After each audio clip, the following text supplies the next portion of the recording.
Over a decade ago, BMW created their I division, and their philosophy was simple. They allowed their engineers to go wild, and what they came up with was arguably the most advanced electric vehicle on the planet at the time. Had they actively pursued this path, I think at a minimum, they would be the lead competitor to Tesla, and at a maximum, they might have surpassed Tesla.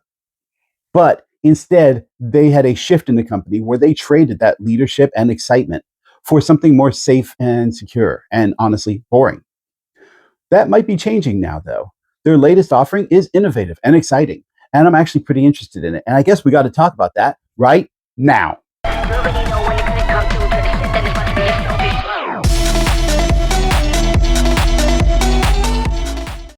Hi, this is Rich, and welcome to Wings, Wheels, and Wires.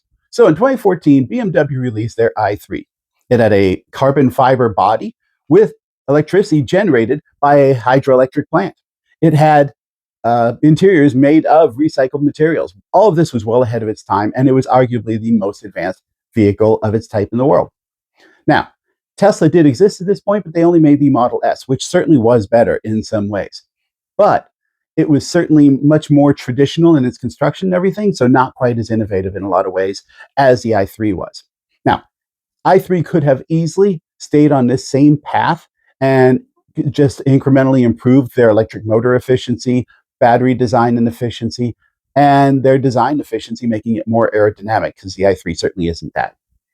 Had they done this, they could have easily stayed and remained the leader in the electric vehicle space. However, a couple years later, they had a change in leadership, and with it came a change in philosophy.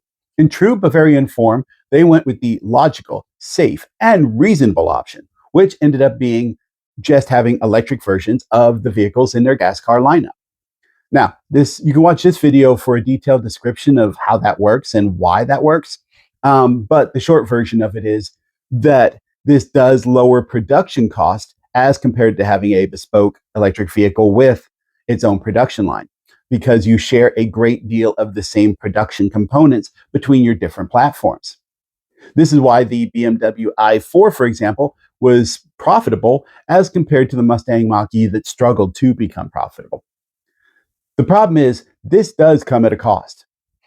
First, because BMW's vehicles, while competent, have not been impressive. And this is the case for pretty much every manufacturer who has this similar design philosophy. The second thing is, it comes with a lot of compromises that dedicated EV platforms just don't experience. So, what does this have to do with the title of this video? Well, I am glad you asked. You see, after years of BMW making what effectively equals factory-installed EV conversions, they actually might be leaning back into inspired electric vehicles in their form of their Neue Klasse.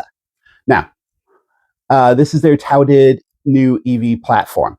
Now, to be honest, initially, I didn't pay a lot of attention to this because mostly it looked like a facelift, which honestly doesn't fix their problem. And even if it was actually a performance upgrade, it probably wouldn't be that much like GM's Ultium platform, which was indeed an improvement on their previous platform, but not near as much as they hyped it up to be. You electrified the entire automobile industry. I'm serious. You led, and it mattered. Well, I am happy to say that they have proven me wrong. The first vehicle released under the Neue Klasse program is the Ix3. And this little SUV is pretty impressive. It has greatly improved specs, features, and looks. And it just screams, this is the future. If you are enjoying this video, please hit that like button down below. While you're down there, hitting the subscribe button would greatly support the channel. And, of course, don't forget to hit the bell notification icon so you don't miss any upcoming videos. And stand by to the end of the video to hear my new subscriber shoutouts. Now, to really appreciate what this vehicle has to offer, we need something to compare it to. And what better vehicle to compare the new Ix3 to than itself? You see, for us here in the US, this will be the first version of the Ix3 that's available. But in Europe, they have an Ix3 already that's built on the more traditional platform. So let's see how these two vehicles stack up against each other. Let's start with range. The old Ix3 got 460 kilometers per charge, which works out to be about 286 miles. And that's on the WLTP cycle. The new Ix3 is expected to get 400 miles of EPA range. In my experience, the EPA tends to be slightly more conservative than the WLTP. And this is despite moving from a single motor version to a dual motor version. By the way, that moves us to horsepower, which the old one had 286 horsepower, as compared to the new vehicle having 463 horsepower. Same thing with torque. The previous version had 400 newton meters of torque, as compared to the 476 newton meters in the new one. As you can guess, all of this equals a great deal more acceleration. The previous version had a 0 to 60 of 6.8 seconds, as the new one has a 4.7 second 0 to 60. As you can expect, with all these improved stats, their towing capacity is also improved. It was originally 750 kilograms, but the new version has raised it up to 2,000 kilograms, which is about 4,400 pounds. Now, the improved range, of course, comes from a larger battery. Previous version had a battery of 80 kilowatts, as compared to the 108 kilowatts in the new battery. It's important to note that they also shifted the battery construction. The previous version had their traditional pouch cell technology, whereas the new version has moved to cylindrical cells to reduce weight. And this is particularly significant because despite having a bigger battery and an additional electric motor, the weight has not changed as significantly as you would expect it to. The old version was 2,255 kilograms, or 4,971 pounds. The new version weighs in at 2,360 kilograms, or 5,205 pounds. So only about 230 pounds more for nearly double the range and double the electric motors. The charge speed is also greatly improved. The previous version had a charge rate of 150 kilowatts DC fast charging, and the new version has elevated that up to 400 kilowatts thanks to its 800-volt architecture. Now, I'm not sure if this other detail matters to anyone, but I have to say it does matter to me. The previous version of the Ix3 was actually constructed in China. Yes, not Germany, but China. The new version, while it still won't be constructed in Germany, is going to be constructed in Hungary. And they plan to open an additional plant, probably to support the Americas, in Mexico in the future. Now, there are a lot of smaller improvements that I assure you we will talk about later. But first, there's one more large improvement, at least in my view, that this vehicle will have. You see, there's a feature that's been missing off of every BMW electric vehicle, with the exception of the i3, and that is a frunk. Part of this EV conversion, if you will, template the BMW used is that they waste space all under the hood, and there's no space for a frunk. As a matter of fact, on the iX, you can't even open the hood to get to it. Kind of weird that in 2014 they can give you a frunk and 2025 they can't. Seems kind of backwards to me. Not to worry though, because in 2026 you can have a frunk. This new version of the Ix3 will include a frunk. And hey, good news, it's waterproof, like, almost every other frunk that's on the market. Now, is this frunk huge? No. But it is nice looking, and it is a very welcome addition. If you want to see the video on how I waterproofed my i3 frunk, here it is. Check it out. Speaking of looks, the new Ix3 has a very different looking front end than its predecessor, and I love it. Now, when I say I love it, I don't mean necessarily that I love the looks. They are nice. I do like the looks. But what I love is the drama of it. Let's rewind back to the BMW i3. It had a very interesting look, and it was very polarizing. You either loved it or you hated it. There was not a lot in the middle. But no matter which camp you were in, you have to admit it's a very original and distinctive look. And the new Ix3 brings that similar kind of distinction. As for the rest of the looks of the vehicle, the back end is nice, kind of aggressive lines, not too bad. It's definitely not near as polarizing as I think the front end will be. The rest of the middle of the vehicle, as far as design, is pretty similar to the old version, straight down to a hood that I think is far longer than an electric vehicle needs to have. Now, it does have some nice features to it, though, that elevate the external look. It has adopted the pop-out handles that you see on so many electric vehicles these days, but it adds some really nice touch, like a glowing light ring around those pull-out handles. The front end, by the way, going back to it, besides being distinctive, has some interesting design changes. They've shifted away from a more hard structure and chrome into a more clear plastic and illuminated kind of thing. It gives you a really cool headlight design, which is something that I think BMW is missing. I know it's kind of cool with Mercedes that they have their light up logo.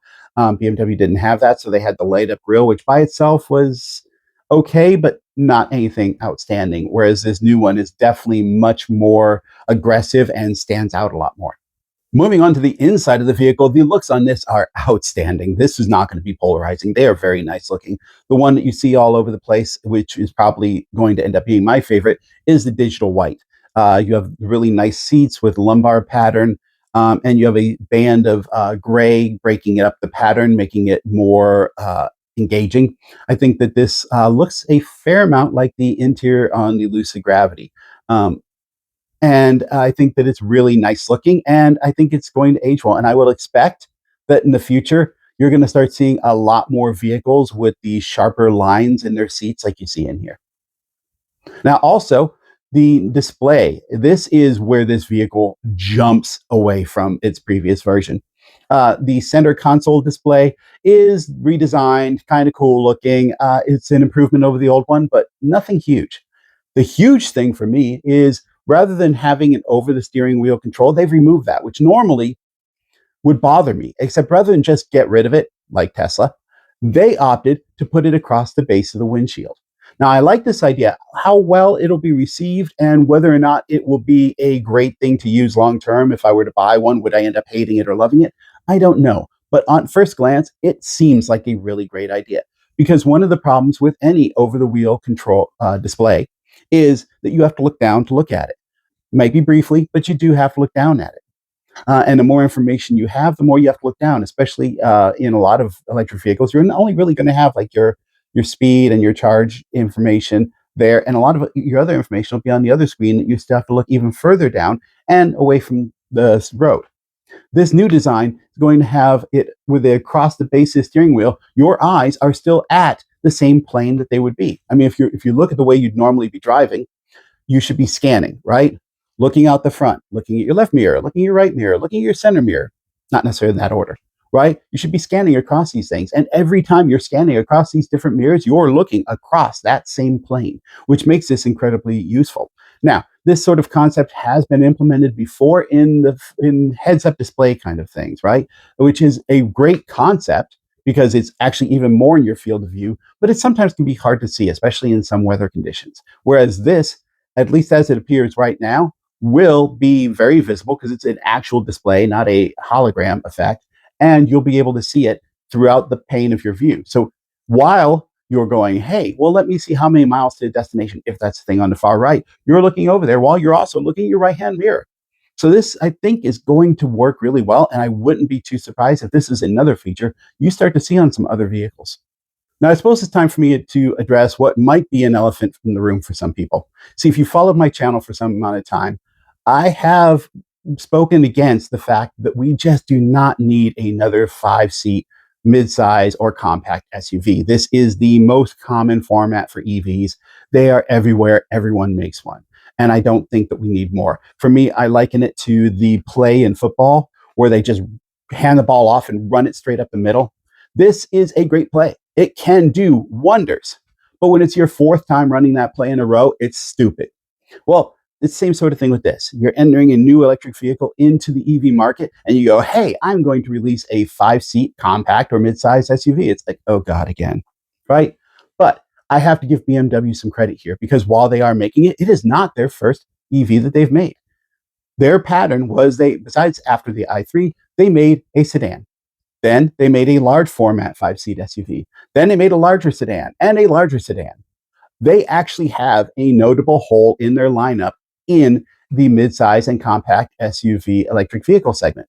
So the world does not need another 5-seat midsize SUV, but BMW really does. So I have to give credit to them that they needed to add this to their lineup. All right, so before I go into the interior features, let's take a bit of a comment break. Go ahead and comment down below. What do you think of this new platform? Let's start with the front end. Do you like that front end? I think it's going to be a little bit polarizing. So which camp are you in? Love it, hate it. Also, what do you think about the vehicle in general? How do you like it? How do you like those looks? How do you like those inside seats? And most importantly, what do you think about that new binnacle being across the base of the windshield as opposed to over the wheel? I really like it. I think it could be awesome, but let me know down below what you think of it. Now let's move on to the interior features, starting with the steering wheel. I'm not sure if this is going to end up being the most functional steering wheel ever made or not, but I can say it is the coolest that I think I've ever seen. Between the highly contoured side grips and that vertical bar, this thing looks a lot more like it should be in a starfighter and not so much in a car. Speaking of sci-fi kind of features, let's talk about the interior lighting. Now, it is very common these days to have ambient lighting inside a vehicle, but the BMW iX3 has a feature hidden up its sleeve, literally, and that is on the dashboard, there's ambient lighting that resides under the fabric on the dashboard. This is really cool looking, even though I don't know how well this is going to age. Now, much less sci-fi, but still pretty cool, is the second row's 40-20-40 split rear seats. This gives you a lot of flexibility on storage and loading of the vehicle, which I think is very helpful and useful. Now, the next thing is kind of interesting. They have their Heart of Joy computer. What this is supposed to be is a computerized enhancement to help with the handling and driving dynamics of the vehicle. Now, only time will tell whether or not this is actually something that's functional or if this is just a bunch of hype, but it sounds pretty cool. All right, last up is BMW's new AI assistant called Hey BMW. Now, only time will tell whether or not this is actually fluid and intuitive or just another very Alexa-ish kind of static voice assistant. But there's one thing you have to say, even from the get-go right now, and that is that there is no denying that this little guy is cute. All right. Thanks very much for watching. Hopefully you enjoyed this video. And definitely hit that like, subscribe, all that. Don't forget to stick around for the subscriber shout out. And here's another video you really ought to check out. And now it's time for the subscriber shout-outs. If you'd like your own shout-out, all you have to do is subscribe to the channel and either make sure your name is visible or put in the comments down below that you subscribed. Eric Hoover, Jabu Boys, E.G. Parag. Thanks for subscribing.